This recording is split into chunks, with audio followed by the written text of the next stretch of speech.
Assalamualaikum warahmatullahi wabarakatuh. Salam sejahtera untuk kita semua.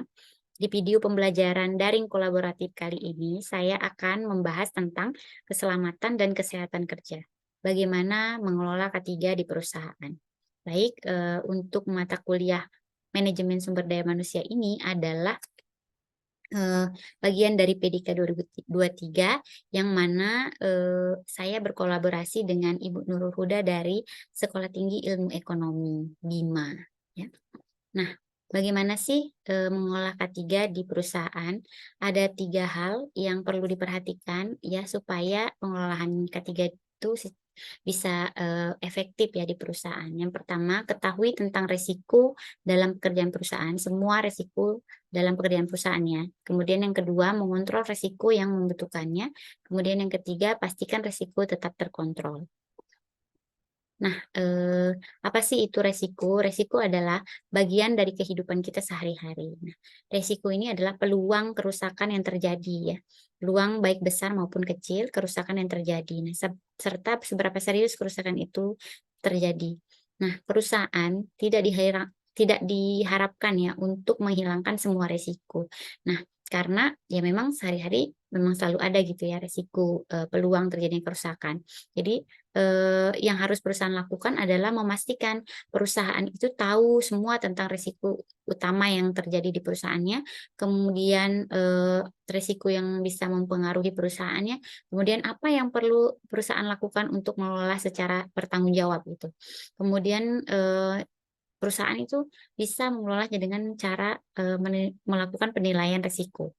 Nah, penilaian risiko di sini juga harus, dilakukan karena dari banyaknya risiko yang terjadi, dia harus memilih mana risiko yang, bisa ditindaklanjuti untuk dilakukan perbaikan. Karena untuk menghindari nih waktu yang, terbuang percuma ya untuk melakukan, penanganan pada risiko-risiko yang sepele, ya. Selanjutnya, bahaya nih. Bahaya adalah segala sesuatu yang dapat menyebabkan kerusakan, misalnya dari bahan kimia, dari, listrik gitu ya. Nah, bahaya ini, apa ya, harus diminimalisir. Harus diminimalisir dan harus dihilangkan. Nah, ada beberapa contoh tanda bahaya yang, perusahaan gunakan seperti pada, eee, simbol-simbol di samping. Nah, cara menilai risiko. Bagaimana cara menilai risiko? Pertama adalah, eee, carilah semua bahaya yang terjadi di dalam perusahaan. Nah, yang, dapat menyebabkan, bahaya ya bagi orang lain yang ada di dalam perusahaan. Nah, untuk setiap bahaya itu perlu diperhatikan nih, yang pertama seberapa serius kerusakannya, kedua, siapa yang dapat dirugikan, nah seberapa besar kemungkinannya, kemudian apakah perusahaan perlu, berbuat, lebih banyak untuk mengendalikan risiko. Kemudian tidak semua risiko mudah dikenali, jadi setiap bahaya itu harus diidentifikasi satu persatu. Selanjutnya, siapa yang harus dipertimbangkan nih? Ada orang-orang yang perlu dipertimbangkan untuk, diperhatikan gitu ya. Yang pertama itu orang-orang yang bekerja di perusahaan tentunya, semua orang yang berada di dalam perusahaan. Kemudian orang-orang yang menggunakan tempat kerja perusahaan, baik itu pekerja lapangan maupun di pekerja kantorannya. Kemudian orang-orang yang diizinkan menggunakan peralatan perusahaan. Nah, orang-orang yang mengunjungi tempat perusahaan ya, orang yang bekerja ataupun orang lain yang datang mengunjungi perusahaan.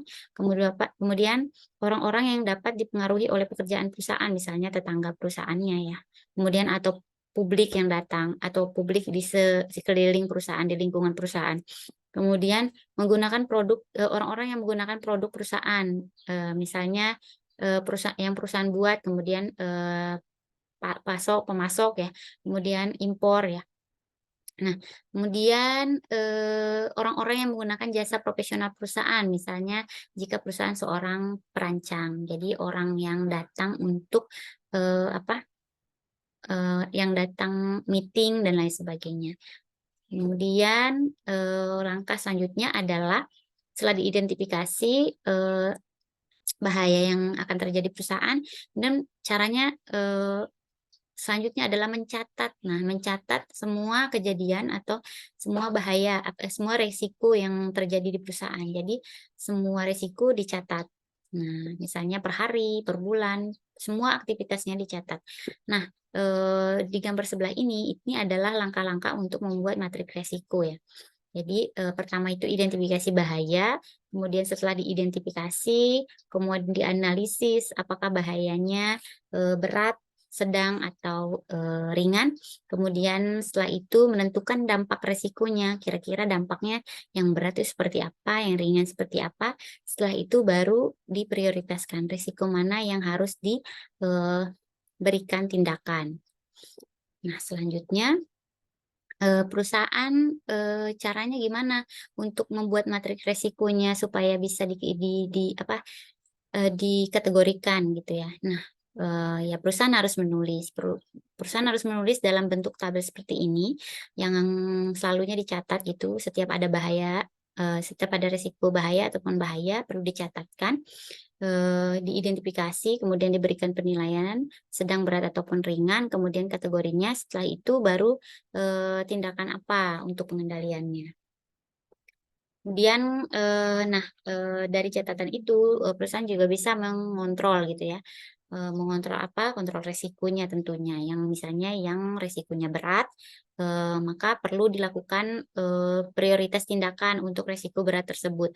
Kalau misalnya, resiko beratnya lebih dari 10 atau lebih dari 20, maka perlu dilakukan, prioritas nih tindakan yang mana resiko yang harus pertama kali dilakukan gitu tindakannya. Nah, tindakan-tindakan ini tuh harus direncanakan dulu oleh perusahaan.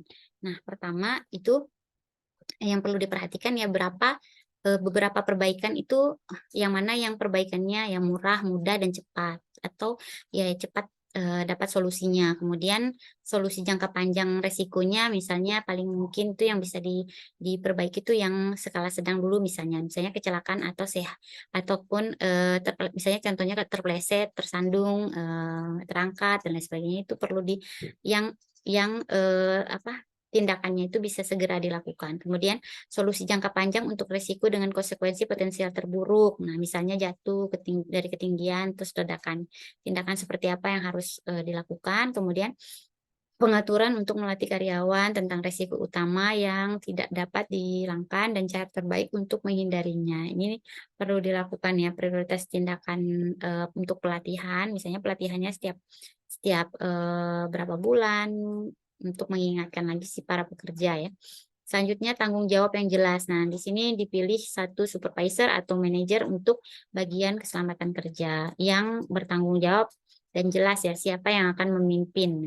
Siapa yang akan memimpin. Kemudian tanggal realistis untuk menyelesaikan perbaikan apapun. Jadi harus ada tanggal untuk timeline lah istilahnya untuk melakukan realisasi dari tindakan perbaikan. Misalnya contoh perawatan mesin setiap bulan, berapa bulan sekali, setiap berapa kali dalam sekali produksi, seperti itu. Nah, selanjutnya ini menulis solusinya. Jadi harus ditulis ya solusinya.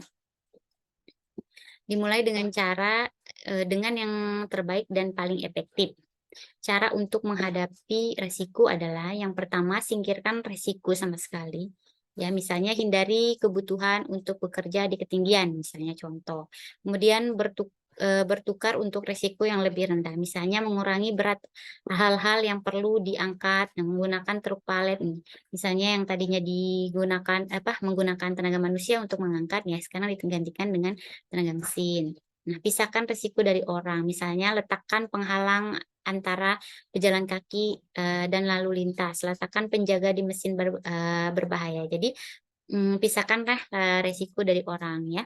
Kemudian berikan orang aturan, prosedur, pelatihan, peralatan perlindungan pribadi atau APD ya, alat pelindung diri untuk menghindari resiko bahaya. Selanjutnya pastikan risiko tetap terkontrol. Nah, menempatkan kontrol risiko yang tepat pada tempatnya adalah penting, tetapi memastikan kontrol tetap sama pentingnya.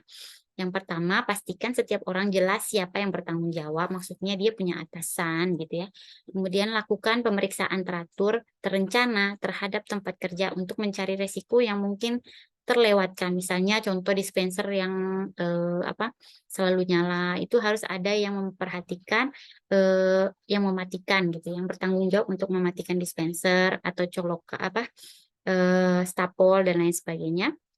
Kemudian jangan lupa perawatan untuk mesin, untuk menghindari resiko terjadinya kebakaran, meledak dan lain sebagainya. Selidiki ketika ada masalahnya, ketika ada masalah itu jangan didiamkan, langsung dilakukan penyelidikan. Kemudian tindak lanjut karyawan absen dari pekerjaan. Jadi, karyawan juga perlu diidentifikasi ya.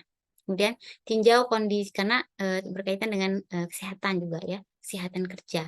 Kemudian tinjau kondisi perusahaan setiap tahun, misalnya selalu ada tin eee, apa peninjauan ya terhadap peninjauan yang berkala gitu ya, untuk memastikan perusahaan masih membaik atau setidaknya tidak mundur. Jadi itulah, tentang, pastikan risiko tetap terkontrol ya. Nah demikian penjelasan dari saya tentang mengelola, K3 di perusahaan. Lebih kurangnya saya mohon maaf, demikian wabillahi taufik wal hidayah. Wassalamualaikum warahmatullahi wabarakatuh.